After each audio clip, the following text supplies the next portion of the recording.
Et c'est peut-être ça qui est pointé du doigt. Donc, bah, oui, ça peut faire peur de bouger les lignes de ce qui est déjà connu, d'une relation déjà établie, d'un fonctionnement de travail qui tourne déjà, d'une mécanique familiale, d'un quotidien qui tourne, enfin qui tourne, mais qui du coup peut-être vous épuise ou vous lasse ou je ne sais pas quoi. Voilà, où chacun joue le rôle de... On sait tous que ça dysfonctionne, mais on joue tous le rôle et on continue à faire tourner le truc. Là, bah peut-être qu'il faut oser le pas, de faire le pas vers l'inconnu, de dire stop à un fonctionnement qui tourne en rond, d'arrêter de nourrir un scénario, un jeu de rôle qui ne vous convient plus.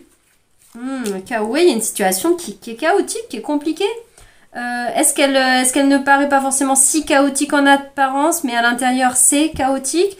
Ou alors le côté tourne en rond, on peut tourner au rond aussi dans quelque chose qui est chaotique dans le sens où les choses ne sont pas suffisamment structurées, cadrées, claires, les choses ne sont pas dites en toute sincérité.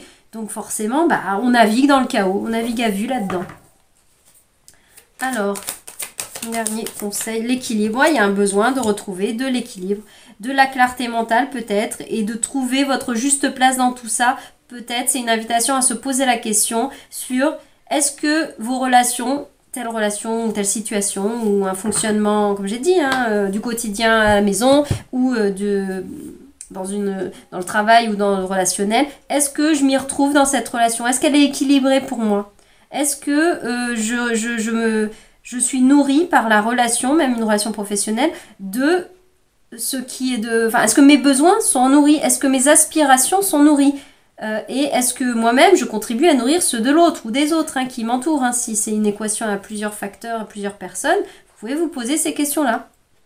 Voilà, avec cette idée de vigilance sur les faux semblants quand même, qui est soulignée par ce coyote. Et notamment avec le côté tu tournes en rond, il y a peut-être quelque chose ça fait un moment que ça a duré et ça ne mène nulle part. Donc peut-être qu'à un moment donné, il faut y oser équilibrer la situation, faire la lumière dans le chaos, puis accepter de voir que c'est le chaos et non pas de se raconter l'histoire que non, tout va bien, etc. On fonctionne comme ça. Et puis oser le cap d'aller vers ce qu'on ne connaît pas. Voilà. Voilà, je m'arrête ici. Je vous dis à bientôt dans d'autres vidéos.